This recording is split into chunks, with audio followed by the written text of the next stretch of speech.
Yeah, we could set this up as a meetup too with Carol And and Grant. We could do that. Yeah, Super you're in charge, interesting. Brian. You're the good guy at you're the orchestra. You even got your little tie like an orchestra leader. Yeah, yeah. Yeah, I'm the You're in charge of putting. facilitator behind the scenes. I don't need There to be you a go. You can have speaker. this group all over the United States where everybody's connected and everybody knows what's going on. And we have not one or two meetings a month for choose from. We may have like 15 or 20 meetings that people can choose from, and depending on who's speaking at each group.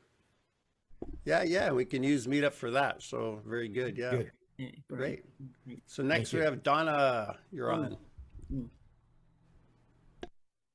Hi. Hi. I was just wondering about Skinwalker Ranch, and on an episode they had found a 1960s coin in the mesa. Yeah. I was wondering if any like remote viewers or if you've heard anything about what is in that mesa, because it was all fairly deep. Yeah, well, that's the whole thing. Is this a setup? Is this a theory of wow thing where they've got these guys? Because what you see is every show it's something different. It's like they have the thing at 3,000 feet, and then they shoot some rockets up at it, and then they send up the drones, and half the drones all fall out of the sky, and it's very dramatic. And that's I think what they want. They want this sort of drama, like when I had this incident with Chris Butzo with the dog, where the dog gets cut. And I told Chris, I think they want it for Warner Brothers. They want it because he was doing a movie for Warner Brothers on his story. And he said, no, I think it's the shadow people. I said, why would it be the shadow people? And he said, no, because they're evil. And I said, well, how do you know they're evil? He said, well, they're black. I said, because they're black doesn't mean they're evil. I said, no, I think they want it for the movie because they burned the tree and now they cut the dog. And there's a big story behind, I won't tell the story, but there's a big, very important spiritual story behind the dog. And but it was this very dramatic thing. So when he told me that it had sort of been at one point they were ready to roll with it, that Julia Roberts was going to play Diana Pasulka, and who was going to play I can't remember who's going to play Chris Bledsoe. So I said, well, who's playing me in the movie? Because it is going to be in the movie. If they ever do a Chris Bledsoe movie, this thing with the dog is going to be in the movie, and that's what they want. It's like when you see a movie. If everything is love, you go in there and God goes into the theater with his popcorn and it's I love you and peace to you and I love you and I love your kids and my kids are wonderful. I love my kids. And God goes, oh, this is boring. I'm getting out of here. And he takes his popcorn. He walks to the next theater where they're doing Star Wars, and it's this up and down. And that's what our life is like. It's up and down. And so you have both sides to this whole thing. Now, I forgot your question. Repeat your question because I got sidetracked here. Yeah, it's easy to do is when you bring up Chris Bledsoe. Oh, yeah. You did the Skinwalker Ranch. Yeah, so Right. Skinwalker Ranch is giving us some important things. For example, they put out a thing about the orbs. And so the phenomena is appearing they know the cameras are there, and they're doing these weird things to get everybody interested. And that's what's happening. The consciousness is rising. So I remember the first time they had an orb on there, and I go, oh my goodness. We were back 75. We were doing the orb thing. I got within 75 feet of one of these things, or 50 feet or whatever it was. And they thought this is, sort of discovered something, these orbs. And then they did the other one that Chris Bledsoe sent me, the first one. They did a beam. They called it a pillar or something, a light pillar. And it was this light that came out of the sky and went down and didn't touch the ground. I don't know if theirs touched the ground, but Chris Bledsoe sent me one in 2015, I remember, and it looks like a laser, like a pillar of light, but the edges are very, very clean and it's very wide. I mean, almost like it looks like it may be 3 feet, 2 or 3 feet across inside this the light. And so I started a group, and anybody wants to join the group, if you can put your stuff in the chat box, I can link you up to this group that does orbs. And Janet is here, and she's one of the longtime members of that group. And what was happening, people started to film smoke. It looked like smoke, and then the orb would appear, or the orb would appear in the smoke, or like a mist. And so I told people, have you got any mist photographs? And so all these orb people started sending me these mist photographs. I go, there's something in connection with the mists and the orbs. And then first one was Chris Bledsoe sent me the beam one, where the light comes out of the sky. It just sort of starts in the sky. There's nothing there, and it doesn't hit the ground. It comes right down, and it's clear as can be. And then I said to other people, have you got any of these beam photographs? And they started coming from all around the world, just unbelievable number. So I've got all these things, and I know now that they're all connected. Orbs, mist, and beams are all connected. And so that's what happened at Skinwalker Ranch. Even the other story that's very important is the reflective nature. So Brandon Teagle always warn you, if you go on Skinwalker Ranch, be very careful about your attitude. That if you have a negative attitude, you could get injured. This could be very dramatic. And the guy that was doing the Bobcat told me, or he put it out. Did he tell me? I can't remember if I interviewed him, but it would no. I think he was interviewed, and he talked about they were told when they first got the ranch, you're not allowed to dig. So what's, of course, with the ego and the don't tell me what to do, guess what's the first thing they did? They dug and they dug and they dug. And the guy that ran the Bobcat said he either got sick or something happened to the Bobcat every single time they dug. And this is this whole idea that there's this reflective nature that you're actually dealing with. I call it the intelligence. I'm not 100% sure I know what this is, but I call it the intelligence, whether it's paranormal phenomena, ghosts, all this kind of stuff. It's an intelligence. And it sort of presents itself the way it wants to present itself. And so what happened with the reflective thing was these three guys went on to Skinwalker Ranch, and they're all special forces. So they're armed, they're special forces guys, and they're going to go on there and they're going to hunt the Skinwalker. We're going to figure this thing out. They're going to hunt the Skinwalker. And of course, the intelligence goes, you want to play Hunt the Skinwalker? We love to play Hunt the Skinwalker. And next thing you know, these guys have this dark feeling around them. They're scared out of their minds, and they race they leave the property, and they intend never to go back to the property. They were that scared that they didn't want to go back to the property. And that was this reflective nature, is that it reflects your attitude when you go in there. And so what happened was they were trying to get money for the UFO program after the OSAP stopped, and they went to Homeland Security, and they gave this briefing, I guess a PowerPoint briefing to not the top two guys, but two of the top guys in Homeland Security. And they said they scared the living daylights out of these guys. These guys were so scared that they couldn't sleep that night. And what they're trying to do is make this, they're using the fear thing. You got to be afraid, you're going to get injured, you're going to get killed, you're going to get eaten or whatever by these aliens and whatever. And so you got to give us lots of money, we'll save you. And that's what they were doing. They were trying to get money from these guys. So they scared the living daylights. And that was exactly the same night. If you hear this thing about the blue orbs were the evil orbs. The blue orbs were attacked this little kid. And he was the son of one of these special ops guys. So this guy dragged this thing home. So they say, well, this negative thing follows you home. No, positive thing follows you home. There's stories of Bob McGuire going to Chris Bledsoe's house and bringing back the phenomena to his house. And he and his wife were both healed. They had problems. They were both healed. So the phenomena follows you home.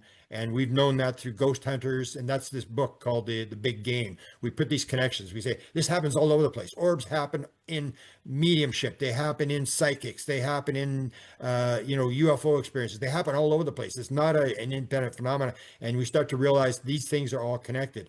And so I'll leave it at that. But the Skinwalker is what the phenomenon I think is doing is they're trying to really hype up the drama. And it's not presenting itself as a ET. It's just presenting itself as something really, really weird. And that's what they do, is they go beyond the paranormal. And what that says is to you is the world is not the way you think it is. It is much more magnificent, much more weird. And they're trying to move us along to study the next thing. Same as apports. So the whole thing with the coin is like the apport thing, where you get people get little pieces of metal that fall off the craft. And I said, come on, you come 1,000 light years across the universe and then pieces start to fall off the craft. Are you kidding me? Come on, this is crazy stuff. And they're dropping this stuff on purpose. And you'll hear stories that are similar to, you talked about whatever it was, the penny or whatever it was that they found. There's a story that in my apport book, I tell from a main guy, researcher in England, who is an expert. He was worked on apports, and he said he was walking through the house, and right in the middle of the floor, as you walk through a doorway on the carpet, was an American quarter. And he actually sold, I think, for $160, a very rare American coin. Or a woman goes to her bathroom. She's an experiencer. She goes to the bathroom, and there's a big pile of dirt in the middle of the bathroom floor with these white circles, these sort of discs in it. And then she's weird. She takes these photographs. I've got the photographs of this dirt. And then she goes to a restaurant with somebody and they say, look under your chair, look under your chair. And they look under the chairs, same dirt, big pile of dirt with these white things in there. And that's what they're doing. They're doing these weird things that get you to go, whoa. And then people get invested. They all are interested. They go down the rabbit hole. You can't get out of the rabbit hole. And you suddenly get all sorts of people researching. If you don't do the weird things, then everybody says, there's nothing to discover. There's no paranormal phenomena. It's just nonsense. And everybody just continues to do the same thing they're doing. And that's what they don't want us to do now, is because we're going to destroy ourselves. If we keep doing what we're doing right now, they want you to understand it's a paranormal world. It's magnificent. It's got all these things, and that it's oneness is the bottom line. Oneness and love are the two, I guarantee you, are the two main messages of the UFO phenomenon. Oneness and love.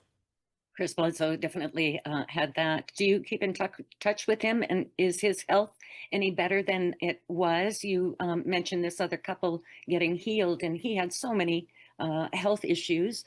Aside from the fire and the dog thing, he certainly had his roller coaster with his the negativity coming from his community.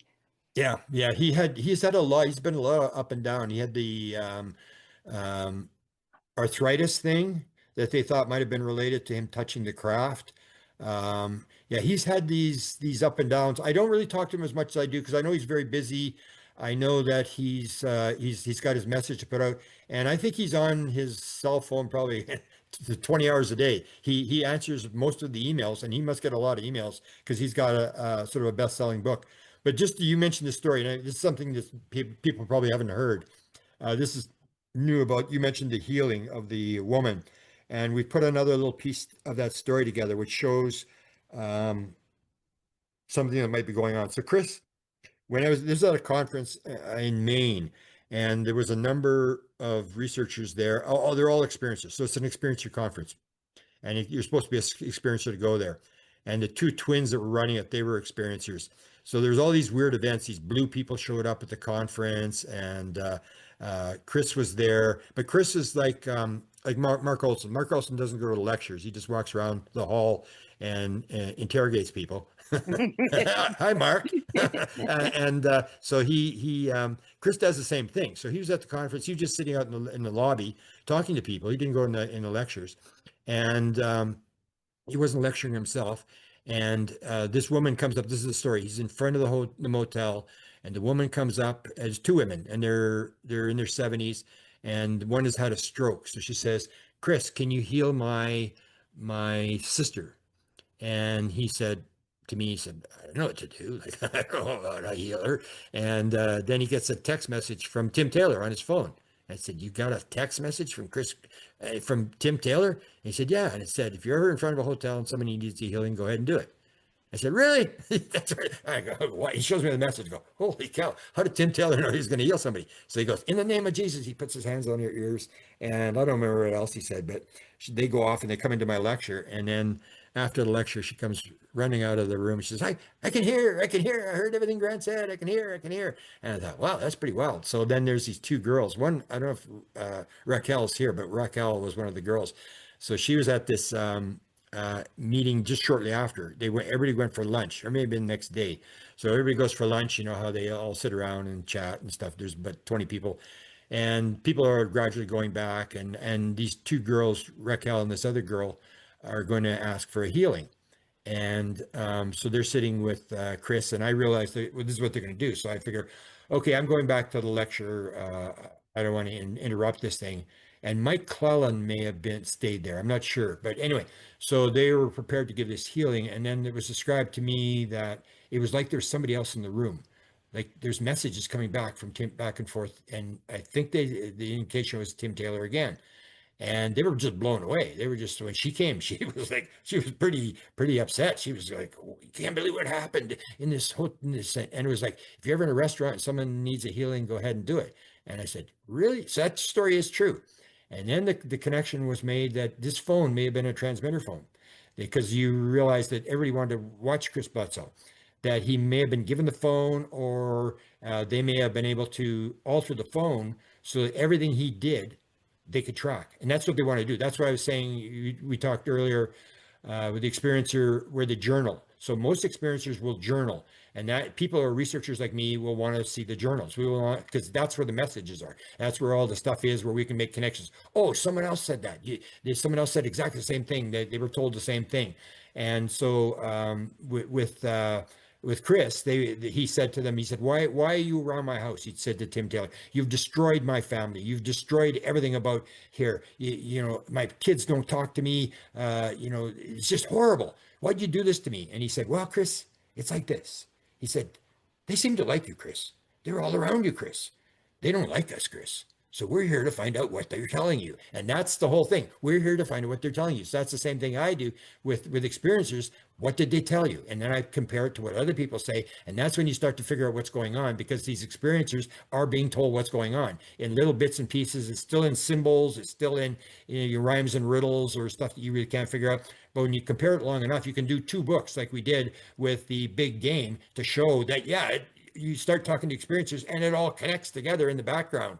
Or as Carol was saying, I mean, she did the same thing, that it all connects. You start to realize, holy cow, 150. And you can do this now. You can actually go, like with the guy I was doing, you can go Anthony Jackson Davis, and you can go on artificial intelligence, and you can say, because the book is no longer copyrighted, you can say, can you show me where the link for the book is? And you can actually go read this book, this channeled book from 1847. And the language is kind of weird, you know, it's 1847 language, but basically all the things that he said are things that the channelers of today say. And a lot of the scientists are saying he predicted all sorts of stuff, planes, automobiles. He predicted all sorts of stuff, almost like Edgar Casey. It's like and that's what you want. Edgar Casey was a trance channeler, and that's what it is, a very high level vibrating person that gets into the field. Because experiencers, I don't know if Carol or some of these other experiencers had this, but a lot of experiencers, according to the free survey, so Ray Hernandez did this free survey of 4,200 experiencers,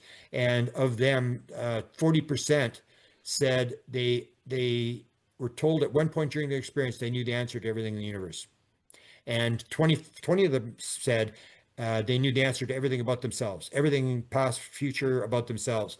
And so that's the idea, that the intelligence, whether it's UFOs, whether it's near-death experience, near-death experience is 31% of near-death experience people say at one point during their experience they knew the answer to everything in the universe. And so I say, if you're a proper researcher, why would you not talk to these people? Now, they didn't bring everything back, but that tells you that everything is in the field. It's like an Akashic field, has the answer to everything. There's no past, present, and future, and that's where the inventions come from. I did a book called Inspired, where I look at inventions, and you take a look, and most of the major inventions came by a guy sitting on a park bench, and all of a sudden, boop, the idea pops in his head, and he goes running back to the lab, and he runs it. It's this knowing thing. I know how it works now, and then, oh my goodness. Or Gary Nolan. People who will watch the UFO thing will know Gary Nolan, who works on the injured UFO people, and he works on the metal. He's a biologist at Stanford University, and he uses this process, same as Tim Taylor uses this process. But I said to Gary Nolan, I said, can I quote you on this? He said, yeah. So basically what he says is that I don't know how it works. I don't know if there's little elves in my head or what's going on, but I know that I can sit there and I work out the problem. I have little things in my head. I put strings between the ideas, and I have all these ideas and stuff. And then I let it go. That is shut the left brain down. I let it go. I forget about it. Just let it go. I put it on a piece of paper beside the bed. And he said, either the next day or within a couple of days, the answer, not an answer, the answer is in my head. And that's what you start to learn, is that these experiencers, and you have people who can channel, who I was going to read one of the channeling. I got a number of channelers I watch, and one was sent me one of the message this morning. I was going to read it, but I won't. But there's a lot of these channelers that you start comparing their stuff, and you see the same thing. It's like oneness, love. You know, you got to get together. Everything's connected to everything else. It's all the same sort of messages all the time. Or live your life, try to help others, all this kind of stuff. It's very basic stuff that it has been said for hundreds of years. And it's just that we think we're smart because we can build cell phones. And you see the Eastern traditions, have had this for 3,000 years. They knew all this 3,000 years ago, but we think they're stupid because they couldn't build a cell phone. Well, we're all going back to the Eastern traditions about Shakti, the information, or the how the information is controlled, or the person that's controlling all this kind of stuff. Because you can get a cell and it knows how to build itself, but something is telling the cell what to do. What's the structure? How do you build this sort of thing? And all these cells get together and they know when to build. They know how to build it and they know when to stop building. But the information is coming from somewhere, and that was all Eastern tradition, and it's all in the traditions of the people from the 1800s, where they were working with ghosts and automatic writing and stuff like that, and psychics, and so it's an old thing, and some people may be off the track, but there is a general message. But you gotta link these contactee people together, because they are the ones that are being talked to. They are the sort of the players on the field that you got to watch. Did you read the or audio, the Great Awakening? Remind what? Mike Dooley, and No.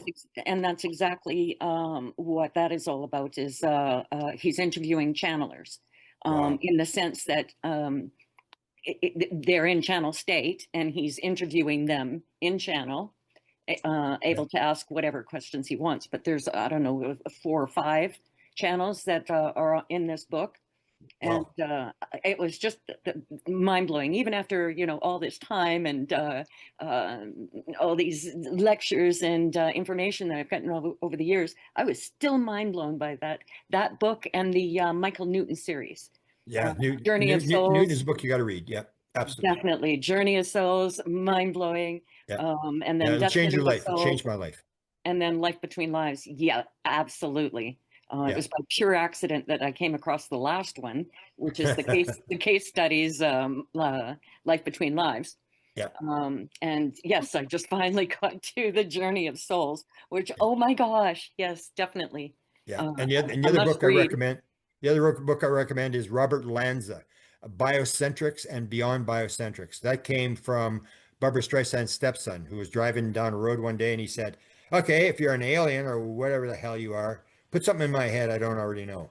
And the word comes into his head, biocentrics. He goes, biocentrics, that's pretty weird. And he goes home and he Googles it. And it was this whole idea this idea that biology is central, that everything's alive. And we want to change it into a noun. But the Eastern tradition, Taoism, says the Tao that can be named is not the Tao. So the overall system is not a noun. The Tao that can be named is not a noun. It is a verb. It's all a verb. And we've changed everything into little nouns. Everything's alive. Everything's conscious. Everything's one. It's a big giant verb. So this is the basic concept of his book as well. And he wrote 2 books and he's a very high level guy. He was one of the first cloners or something like that. He's set for a Nobel Prize as well. But here's a guy who talks about paranormal phenomena, almost like the book that was very famous years ago was the book Holographic Universe by Michael Newton, or Michael Talbot, who was um, a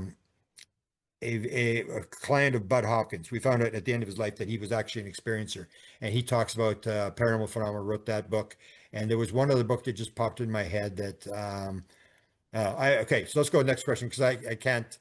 That sort of escaped me. But the books are very important. There's some really interesting books that you can read, and you realize that it's been around all the time, that people have had this stuff, they have expressed it, and they've been ignored. And the experiencers today, I guarantee, are being ignored. They're not allowed at the Soul Conference. They don't want to know. They don't deny that the consciousness is a major link. But it's like in the United States, the only 3 rules are money, money, and money. And everybody's after patents and money and weapons and, dominance and my ego and what I've got. And, I've got 5 billion and I want 10 billion and then I want 20 billion and it's all about me. So. All right. Well, thank you very much. Beautiful. Thanks for joining us. Because you guys are the ones that have that where I get the answers. It's like the intelligence thing. I didn't figure this out myself. I stole it from all the people I've talked to. Well, definitely read The Great Awakening. Yeah, I will, because that's the thing is the channelers. Uh, uh, um, well, no, that's what I wanted to talk about. One of the things I say, you got the channelers and you got the trance channelers, and there's a trance channeler. Um, Jay-Z Knight. Now, Jay-Z Knight was in Washington, a big money organization. Everybody said she was running a cult, even though people could come and go whenever they wanted, and they just took lessons, whatever. Like Richard Dolan's wife must have taken a lot of lessons there because she did a thing with a blindfold where she went through the maze. They have a maze there where you're not allowed to touch anything in there. She went through the blindfold. But anyway, Jay-Z Knight did an experiment 15 years ago, and we have now duplicated this experiment, and I'm waiting for the results to come back. And if it comes the way I think it's going to come, we may actually prove the existence of a soul. Here's what happened. Jay-Z Knight is channeling a being by the name of Ramtha. And even if you go on AI and you say, tell me about Jay-Z Knight's Ramtha, what were the main messages? Again, you'll see all the same messages. And I found a book. My son was living here. I came here to visit him one time before I moved here. And I was in the used bookstore and I saw this white book and I was like, Ramtha? Hey, that's that Jay-Z Knight thing. She's crazy. I mean, and then I said, well, maybe I'll read it. And I was sort of in the bookstore and I read a little bit and I go, hey, that's the same stuff everybody else is talking about. So I took the book home and I went through it and I went, whoa, this is the same stuff. But one of the things Ramtha said, and this is where you're going to see the world is going to be flipped upside down. Ramtha said the DNA is the mind. That if you change the mind, you're going to change the DNA. So what Jay-Z Knight did was there was a test that she did where she's doing this guy. Ramtha is 50,000 years or 500,000 years back in the future, in the past or whatever. Maybe 50,000 years. And so he's a man, she's a woman.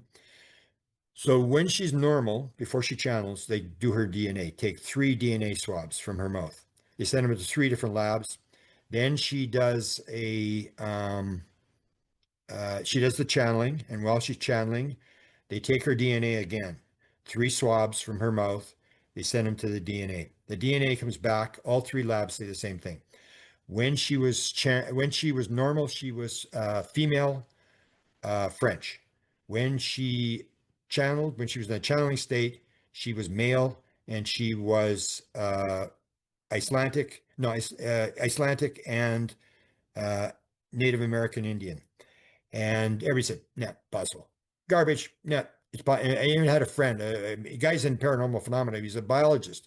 And I'm talking about this. Well, Grant, let me explain how DNA works. I said, I know what you're going to say. I want to do this test. I want to try it again. And that's the whole thing in science is you don't be skeptical. You be skeptical, as Descartes said, of all the things you've learned in the past. As Descartes said, I may have to throw out everything I've ever learned. And that's the skepticism you're supposed to have, is the past. All the garbage that's in your head, or as Mark Twain says, it's not the things you don't know that get you in trouble. It's the things you know that just ain't so. And that's what we're doing. We're assuming a bunch of stuff that ain't real. And so for years, Bashar was going to do it, and that fell apart. And there's a woman in Great Britain, and I had the physical medium in Germany was going to do it.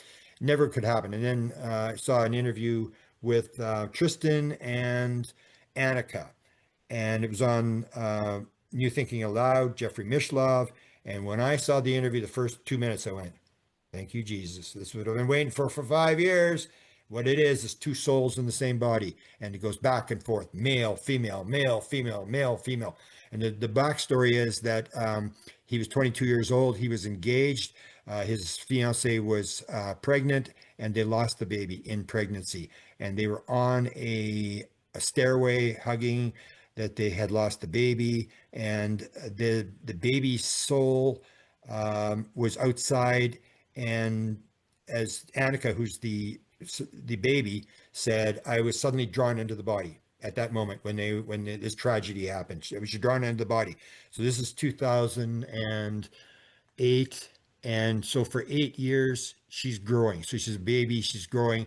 And when she gets to be about, 2016, so 8 years old, he realizes what's going on. And he actually told his fiance, I think I'm in contact with a girl, one of my daughters. She's in an interdimensional world. He actually did his DNA. He was trying to figure out what's going on. And so he actually left a tape. I haven't heard the tape yet, but he left her a tape, and he said, I'm going to leave the body to you. You're young. You've got a future. I will die. I will give you the body. And he leaves. and he leaves the body for 5 years. She's doing psychedelics or something when she's in 2021, and somehow he comes back. And then they start talking again. He comes back and he says, suddenly in this weird apartment with all this stuff is all changed. She's a woman. She's changed to a woman, and she's done all this sort of stuff. And so they start working on this thing, and they can switch. So it's in multiple personality. It's called switching or altering, or the alter comes in. And what happens in multiple personality or DID, what it is when you're in trauma, then suddenly another person will come in that deals with that trauma, like a young child or a man or something, and you have all these weird things where the alter is diabetic and the person's not, or they're allergic to something and the person's not, or the eye color changes and something like that, and that's all indicating DNA. And so when I saw these people, I said, wow, this is what I want, because they can actually change. One can leave the body, and the person in the body, they can come in, they can share the body, all this sort of stuff. And I've done a couple of, maybe 3 interviews with them. And Jeffrey Mishlove does 6 interviews with them. So anyway, I asked Jeffrey Mishlove, I said, can you put me in contact with these people? I got this test. I have a 5-page thing on how this DNA test and why it should work. The idea that DNA changes. And these people are definitely changing from man to woman. And so he passed the message to them, and they said, sure, we'll do it, which is a very positive sign. I mean, they could have said no. If they're faking it, they would have said, no, I'm not going to do a test. But they said, sure, we're open to any test. So we've done the test. And what happened was the first week, he left the body on Friday night. We did the DNA test online. We taped the whole thing at noon on Sunday. And then he came back in the body. And then last week, I think we did the other one where she leaves the body on Friday night. She actually left the body a week before, and then she got called back to work. So then he said, he had called her back, and he said, we got to call off the test. She got called to work. She had to come back into the body. That's kind of weird. So then the next week she leaves the Friday night, and she's gone from the body. And that's what they asked me, what do you want definitely to do? I said, I want to, when we do the test, that you are in control of the body, that there's nobody else, that he is gone. I said, go meditate on a beach in Hawaii. Just get out of here. And because they say when they know they're not in fully control of the body, they can't really work the hands and the feet very well. And so are you in control of the body? Yes, I'm in control of the body. Okay, let's do the test. And so when we did it, she left the body and we did the test. And then I asked this funny question. I said to him, so when are you going to bring Annika back? He said, I got to clean up the apartment first. I can't bring her back until I clean up the apartment. so we're waiting for the test. They said 6 weeks. It's been maybe 3 now. And what it basically should show is that not only is she female, the first test female, the second test is male, but what it should show is the DNA of the mother and all her relatives. And if the mother's DNA comes back, then it's game over. Like, how do you explain this woman who's not even related? How is her DNA involved in this girl? And so we're pretty excited about it. I think it's going to work. If it doesn't work, I'll have to eat crow and try to figure out what went wrong. But this is the whole idea, that it's the idea. All the world's a stage. All the men and women are but actors. They have their entrances and exits, and each man plays many roles. And because you played King Henry VIII in grade 12 doesn't mean you're King Henry VIII. You are playing King Henry the puppet. We are all puppets on the stage, and we are playing roles. It's just like these people can come in and out with their body, and that's why I say it's so important when someone can leave their body, out of body experience, or they have a near-death experience. When they're out of their body, that's when they're in this field, and they pick up stuff that people in the dark, down in the water at the bottom in the darkness can't pick up. And the closer you get to the light, the more you're going to see and understand of how the world actually works. But right now, we're all, as they told me, you haven't got a clue what's going on. You think you know what's going on, you haven't got a clue. Well, I hope you get repeatable results. Yeah, I hope so too, because I've promoted it quite a bit. It should make sense that They're definitely out of the body, and somebody else. And when you see them, if you ever, it's called neurodiversity. Go New Thinking Aloud neurodiversity on Google, and you'll pick this up, and it'll just blow you away when you see these people going. Well, the first thing I'm going to get them to do when I interview them is go count from 1 to 20, back and forth, back, and they can switch that fast between one and the other, and with his male voice, and then people said, no, they're somebody. There's a comment that said, oh no, their actions are the same. I said, come on. I can turn the videotape off and I can tell when she's talking and when he's talking, because I know a clue that I've never heard anybody except me release, is that when a woman talks, her top teeth appear. When a man talks, you don't see his top teeth. The man talks down into his chest. A woman, you can always see their teeth are showing. I go, how can they get their mouth so wide so all their teeth are showing? And so when she's talking, I know, because her top teeth appear. And when he's talking, there's no top teeth. So how you can fake that, I don't know, because they're going back and forth talking between one and the other. So any other questions, Brian? Yeah, we got 3 more questions. Okay. We got Alita to be with the Sufon meetup based in Seattle. You can go next. There you Alita. go. There's the big one. Yeah, we know Alita for You years. got to link up. That's the big group. That's the Yeah. one that they really got going. There's, I don't know, up to 200 people show up for events. There's 150 people. When I saw it, I was like, holy cow, when I was lectured the one time. And that's where I gave my first consciousness lecture. And that's where I met in that group. That's when Stacy, who was running the group, said, are you still going to talk to Pam Dupuy? And I said, I guess so. And Pam Dupuy was in the Phoenix group, and she was the first one that told me she had flown the craft, and I was ready to throw her out of the house. I could not believe what I was hearing. And that's when I started this whole thing. People started coming to me and telling me they're flying the craft. The first one happened in Phoenix, MUFON. Okay, so let's go with the question. Thank you, Grant. I know we don't have much time, but I really agree totally that everything is connected. Everything is consciousness. Everything is energy. Everything is vibration, Yeah. including the earth. Yeah. And yeah, the earth exactly. right now is going through a lot of changes. Yeah. And I'm wondering, I've talked to thousands of experiencers who have told me, and many of them have told me that they feel that there's a big shift coming, big thing coming, and has to do with earth changes. Yeah. Earthquakes and volcanoes and floods and weather and everything else. Do you feel that these things, that we are being warned about this, and is it something that is being expected soon?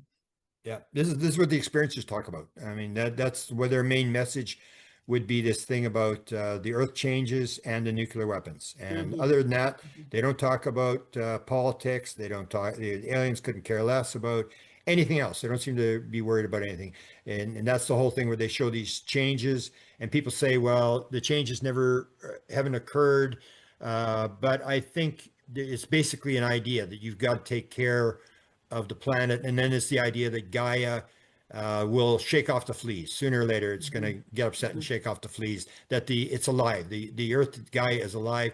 One of the big controversial theories, and it talks about how this phenomenon, it may not be what you think it is there was a phenomena, if you're familiar with cattle mutilations. So cattle mutilations, there's been 10,000 of them, and what you see is all of them are east of the Rockies. There are none west of the Rockies in California, and it doesn't happen. It happens Colorado, Nevada, Utah, all around that range. And the theory is that all cattle mutilations happen downwind and downstream from nuclear power activities, whether it's plutonium refinement, nuclear weapons, bases, and stuff like that. And you have this sort of thing where it was like, oh, the military's doing it, or the aliens are doing it. And one of the theories that the guy he just passed away, there's 2 main guys, and they were sort of on this theory, and they considered it highly probable. And that was the idea that there wasn't aliens doing it, and it wasn't aliens doing it. It wasn't humans doing it, like black ops or government people doing it. It was the Earth that was doing it. That the cattle mutilations were actually done by the Earth, and that may be the thing where the Earth can actually do things, and people don't realize. Like in the idea you talk about vibration, everything people don't realize, because it's so easy to fall back in the illusion. You see color, you see all this stuff. There's nothing. There's vibration. That's all there is. And everything is space. If you take all the supposed matter in the world and put it all together from all the universes, it's the size of a big building. That's it. And the rest is all space.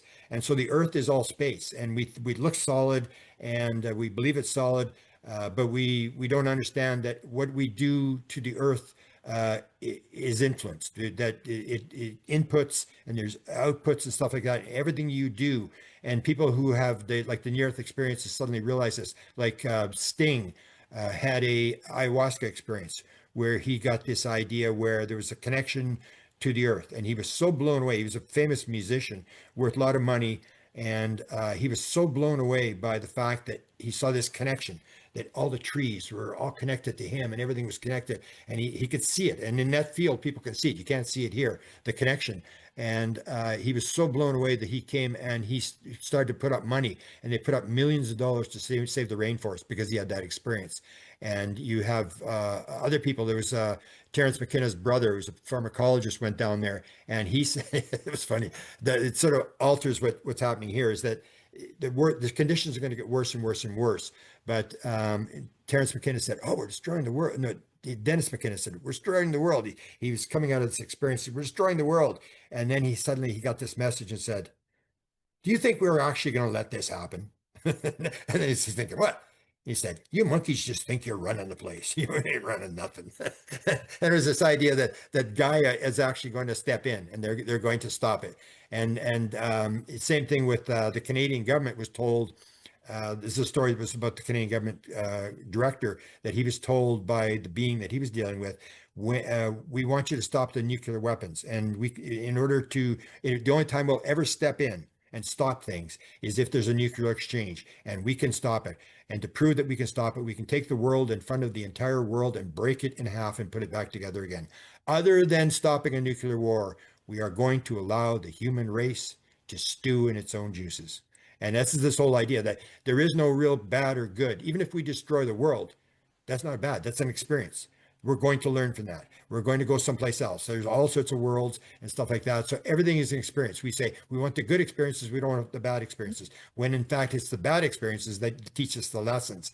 So whatever we do, it's going to be a lesson. That's the whole thing. And that everything we put in will produce lessons coming back to us, that it's this interactional thing. We don't realize that what we put out, or you take a look at when people have the near-death experience. I want to do an experience, and if there's people here that can volunteer for it, people who have had a near-death experience where they've had the situation of the life review.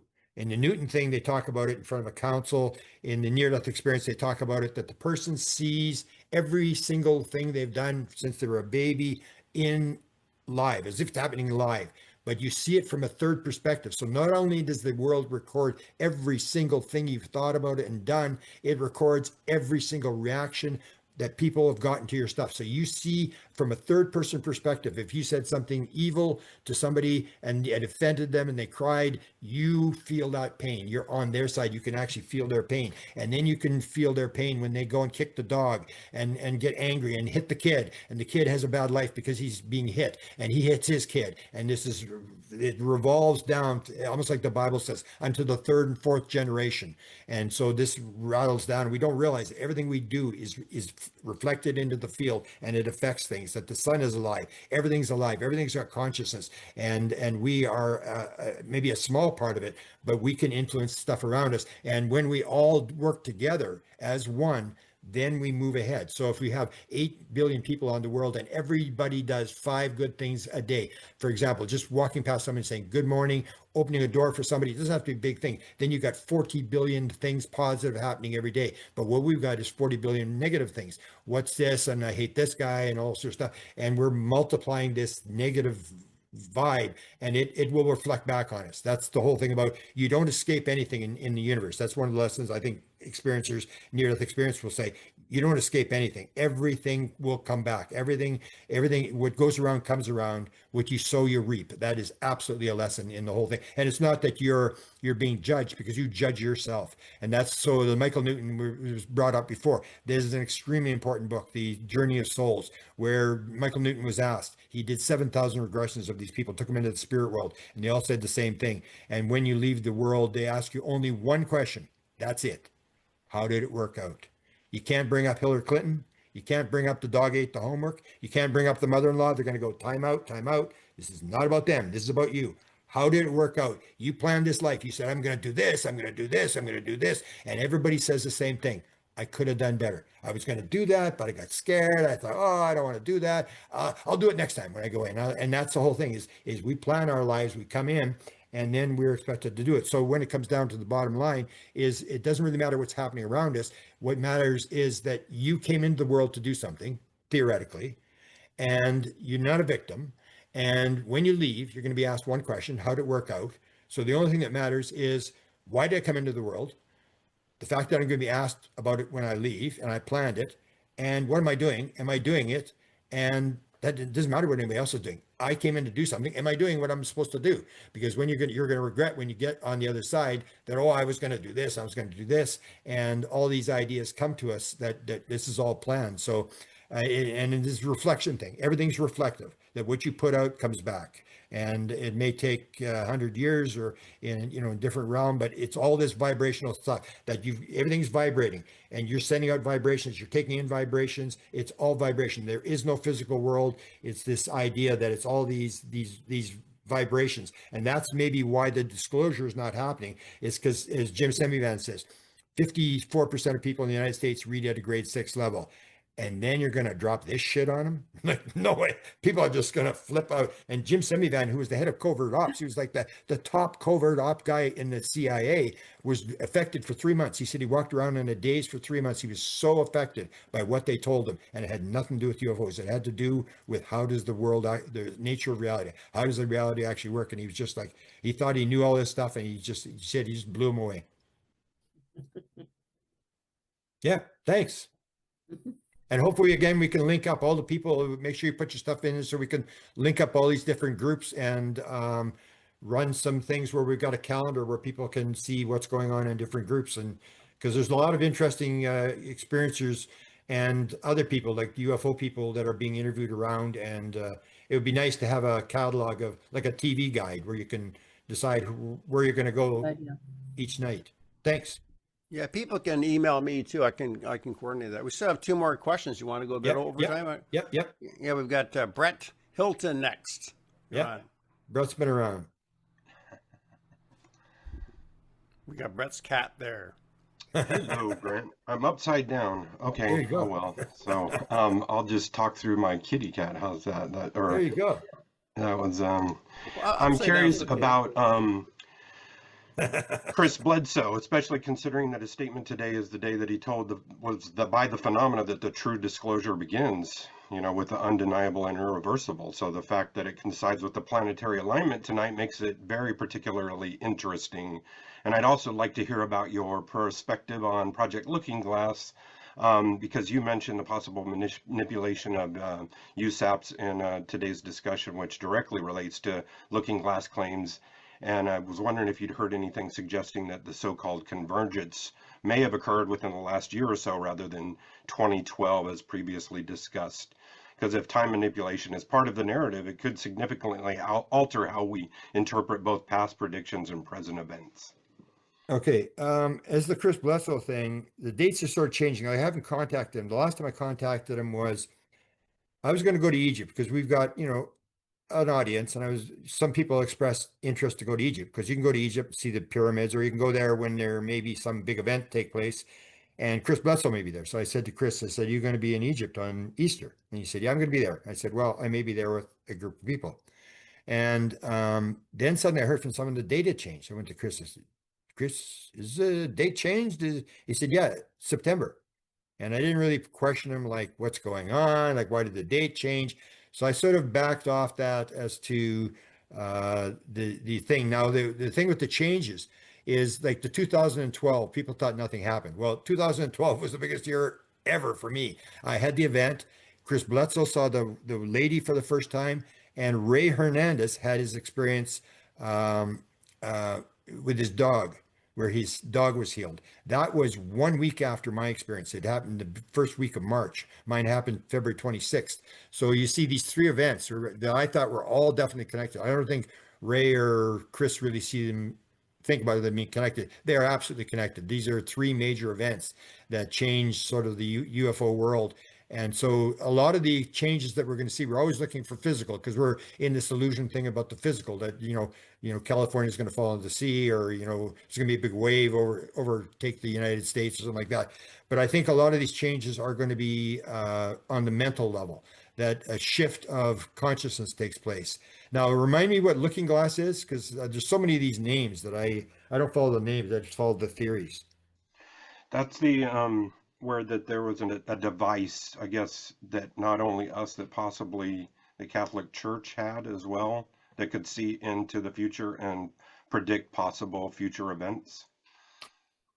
Yeah, I still go along with the people who are the channeling and then doing the interpretation of future, is that if you're interpreting for tomorrow morning, you could be pretty accurate, but that the farther out you get, the more the fact that free will changes what actually happens. So the farther you get out, the less predictive value your stuff has.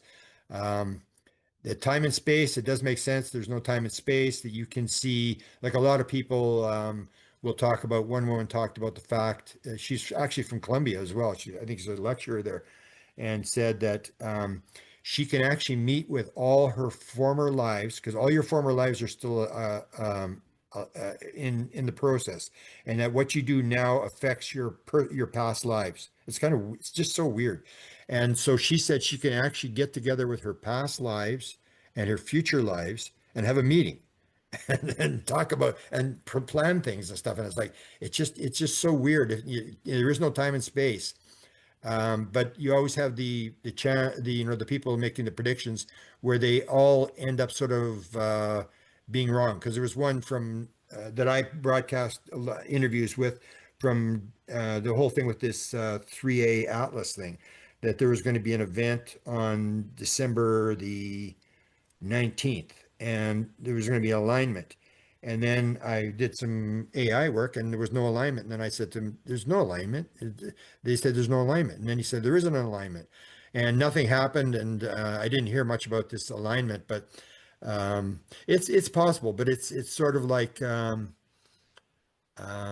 it's so tenuous in terms of the accuracy and stuff like that. Like remote viewers say, it doesn't matter whether they're past, present, future, they can do predictions. And then when you look at near or the remote viewers, the people who have like 100% target is only like 10%. Some of them are getting, 6 out of 10 or whatever. They're getting some stuff, but they're missing some stuff, or they can't. This right brain, left brain thing I talked about before. One of the problems with seeing the future or remote viewing is this right brain, left brain. That this is a right brain phenomena. So it shows up in symbols. It doesn't show up in words or numbers. So it's very hard for somebody who's in a near-death, like a remote viewing, to read numbers or words. It's more the fact that they put down what do they feel, what do they taste, what do they smell, the size, stuff like that. And that was picked up by Hal Puthoff's wife, is that the remote viewers were getting everything right except for the identity. So they would be describing this facility, and it looked like a swimming pool, and it was this long, and it was all this sort of stuff. And when the target actually came back, it was a sewage retention place that had been built 100 years ago. So they were 100 years in the back, and they were seeing it then with these towers that actually were there. So that's the thing, is when you start to name things, the Tao that can be named is not the Tao. That's when we start falling apart. We see the symbols, which seem to indicate something, a direction, but then when we try to name it, that's when we start making mistakes, is we try to put a name on it. And that's where I think the fallback is. Now, there's guys like Lazar brought it up that he saw this thing. I wouldn't be surprised, but it's how accurate it is. Or like Jim Semivan, where he's talking about the timelines. this idea that he may have been shown the timelines. Well, that's basically the same sort of thing, and that's scary, weird stuff. I mean, if they can shift timelines and move things around, just is I would be floored by that if I knew that they could actually do that, because that's pretty amazing stuff if you can actually change the past and the future. And so that's about all I got to say on it. It's sort of, it's the old thing. It's like sort of nebulous in terms of revelation, or people are waiting for the disclosure, and the disclosure is happening as we speak. They're doing, even in Vancouver, I've heard again, there's a program. I know they're trying to put some stuff into the UFO community. I was part of it. I'm not part of it anymore. But it's the disclosure that everybody's waiting for is not the disclosure I think you're going to get. It's going to be this gradual disclosure thing where the consciousness is gradually risen, and that's what they got in '62 in the Rand survey. They were told, in order to get this, you have to acclimatize people. You got to slowly leak this stuff out to people to acclimatize them. And I think the intelligence is doing the same thing. So the intelligence never lands and on the White House lawn and gives a speech as to why they're here and what's going on. They do it through experiences a little bit in terms of message, but they do it in sort of symbols of things that they're doing that make you go into awe and curiosity, and they're forcing us to figure it out. They're not here to do our homework for us. They're not here to give us an answer. They're here to give us hints through these symbols that we then figure out and move in the direction. But it's an up and down thing. We're right, wrong. But as we go along, we start to realize that, there are UFOs, there are ships, there are bodies, there is some sort of consciousness connection. And go back to 1975, I knew nothing of this. And in 2012, when I had the consciousness download, as I tell the story, I couldn't have spelled consciousness, and I couldn't have cared less. I mean, I had no interest whatsoever. Same with UFOs, I had no interest whatsoever, but I have grown. I'm completely different than how I started. Completely don't believe anything that I believed in 1975. I believe in just a world where anything is possible. The aliens are doing weird stuff. The government's doing weird stuff. Everybody's doing it through this cat and mouse game of breadcrumbs and stuff like that. And yet, on the other hand, it's like a wonderful game. What better things could you do than chase the biggest secret of all times, the nature of reality, and try to figure? Because most people don't try to figure out all this stuff that we're talking about today until someone says you got 3 months to live, and suddenly they're scrambling and running around trying to figure out what they're going to do, because they're trying to figure out, why am I here? What am I doing? Where am I going? Most of the people on this broadcast are spending their entire life thinking about these issues, and that's what we need to do. Thank you, sir. Okay, and we had one last question in the chat from Matt. He said, how common is it for experiences to continue from generation to generation in a family? Also, how common is it for sightings to occur around a general area over decades? The family thing, yep, for sure. The Connie, the one that I was introduced to, her son is an experiencer. What I've found, though, there's a woman on the island as well that talks about doing regressions back in, this is the island off of Vancouver, doing regressions back in 1996, and suddenly discovers that her brother's involved, her kids are involved, they're all been on the ship. And what it seems to be is that for some reason, they actually, how do you describe it? They take the family, but only one person has the message. The other people are involved, but they're not really allowed to be part of the story. They really don't know what's going on. And a lot of the children of experiencers I've found actually will not allow the person to see the grandchildren, get orders, court orders to stop them from publishing a book, have no interest, absolutely violently opposed. And yet the mother knows that child is an experiencer. And I don't know what that is, whether they're going to wake up at some point or what's going to happen. But I've found that to be a pattern, that the mother knows the kids are experiencers, that the kids have been taken and stuff like that. But the kids almost like they're not interested. And you see this with Wilbur Smith or with the UFO experiencer people, that the kids really don't follow the parents. They don't really become researchers, UFO researchers, because the way you become a UFO researcher is you have the experience. And it puts you down the rabbit hole and you can't get out, because you're trying to figure out for yourself what's going on, and that, you can't figure it out for anyone else. So until they wake up, and I think the beings do that. That's what they did to Chris Bledsoe. Chris Bledsoe did not have his experience, I think, till he was 46 years old, and that's when it's like, okay, time to wake up. And it's like, or Mike Clellan tells a story. And I'll end with this. Mike Clellan tells this really interesting story. He's the guy with all the owl books. He's he always was saying, "Oh, I don't know if I'm an experiencer," and I contact him. I said, "Come on, give it up. You're an experiencer. Come on." It's like, "What are you playing this game for?" And he just didn't want to go there. He just didn't want to go there. So he's on the side of a road. He's a guy that does taking people on outings, survival, fitness in Idaho, that sort of thing. He was living in Idaho at the time with school kids. And so when he sleeps, he doesn't go to a hotel. He just pulls off the side of the freeway on a cutoff, and then he takes a sleeping bag and he lies in the middle of the desert and he sleeps. And so he's sleeping in a sleeping bag, and he wakes up and he goes, "Holy cow, that looks like a UFO up on the hill there. It's got these lights all around it. It looks like a UFO." He said, "That's so weird." And he goes up and he falls back asleep again. Next thing you know, there's this bright light and he's out of his body. He's floating above his body. And then he's over top of the craft, and boom, suddenly he's in the craft, and he's in a hallway with these two grays. And the grays are on each side of him. You always have this thing where the person's got the two little grays beside them, the robot type. They think they're robots.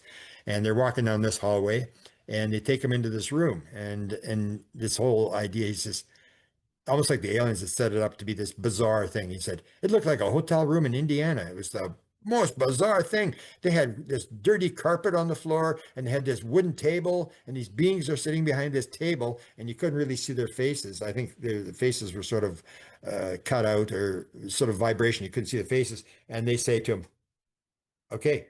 And he said, what am I here for? What are you doing? Why am I here? And they said, "It's time." And he said, "Time? Time for what?" "It's time for you to get going. Time for you to get moving."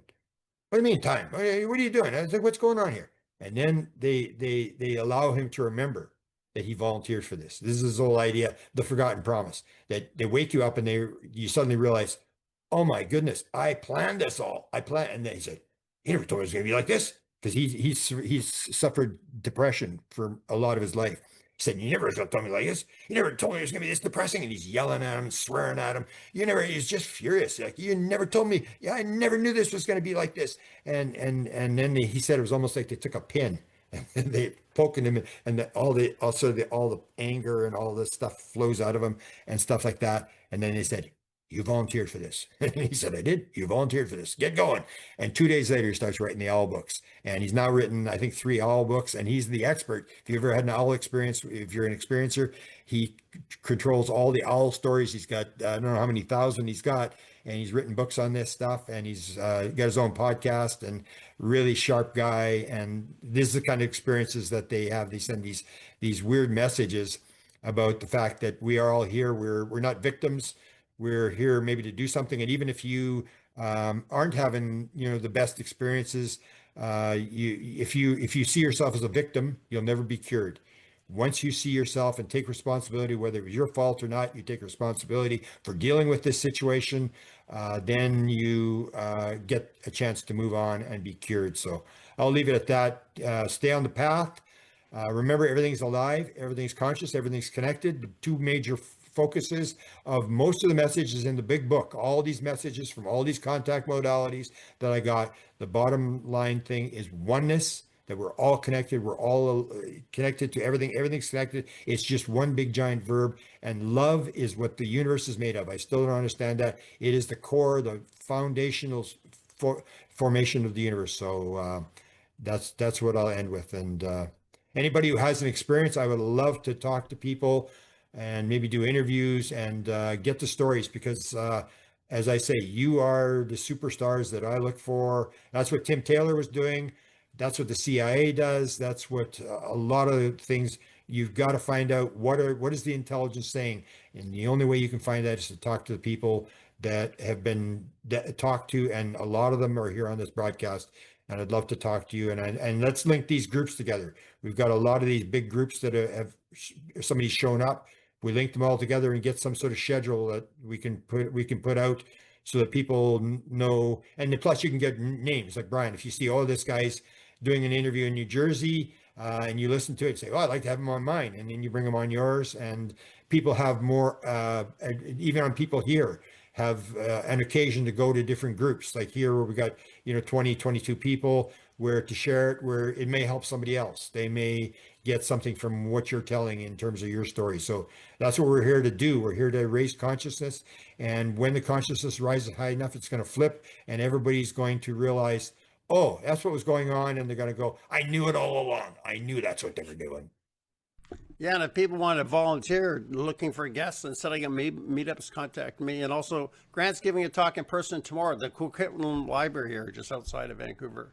So I guess we should open our mics and have a big thank you for Grant. Thank you for the talk, Grant. Excellent. Thank you for Q&A. coming. Thank you. And I see there's lots of comments. So can you grab all the comments? Yeah, Brian? it'll be emailed to me. I can email it to you. Yeah, Zoom because sends it that's to me. there's a lot of interesting stuff. I couldn't. I was too busy yakking to watch the comments. So, and in fact, there's a lot of interesting stuff that I sort of got today, and it sort of backed up what we got in terms of messages and how it all fits. To me, I'm very optimistic. But what I say, I'm optimistic about the fact that this consciousness thing is moving down the road, and I'm not optimistic about the fact that they're going to stand up and say we're flying crafts and we've got this all figured out. I'm not optimistic about that. I am optimistic, especially Michael Levine is another one. If you look up Michael Levine at Tufts University, watch a couple of videos of this guy on consciousness in microorganisms, how they can send a electric signal to a cell that has divided, a cancer cell that is divided, and they can force it to go back and connect to the cells. And that's what a cancer cell is. It's a cell that is said, I'm individual. I'm not connected.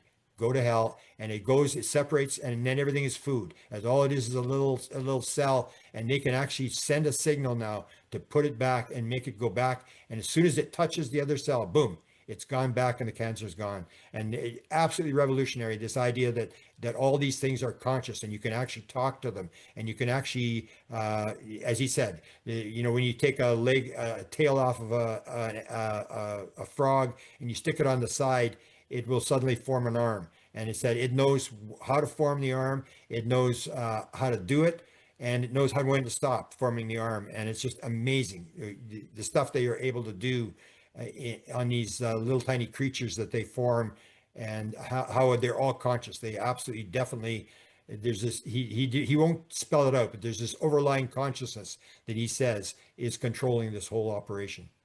Michael Levine, Levin. I've been listening to everything he's said for the last week. I've got maybe 30 of his stuff that he puts on his videos, just listening to him, because it's kind of complex stuff, but absolutely, you can see that we're going to be right. We're going to be right about the consciousness thing. There's consciousness in humans, animals, trees, plants, and microorganisms. It's all conscious. And we used to have the ego idea, we're the only ones conscious. Absolutely, everything is conscious. Everything is one. Everything's connected. And thank you, Brian, for what you do. You're the guy you seem to like this stuff of putting this stuff together. And so maybe you can be the lead orchestra guy on this. And sure, I can do that. Yeah, it's a real strong sense of purpose. Yeah, and and thanks for all the people who are running these groups, because it's time. It's, as you know, Brian, it takes time. The Winnipeg group, we always had that problem of trying to get the equipment to work at the University of Winnipeg, and trying to link up who was going to do the interview and stuff like that. And so thank you to all the people who work on these groups and help spread the message. Namaste. Very good. Thank you, Grant. Thank you, everyone. Okay. We'll talk again. And maybe in New Jersey or Phoenix next time.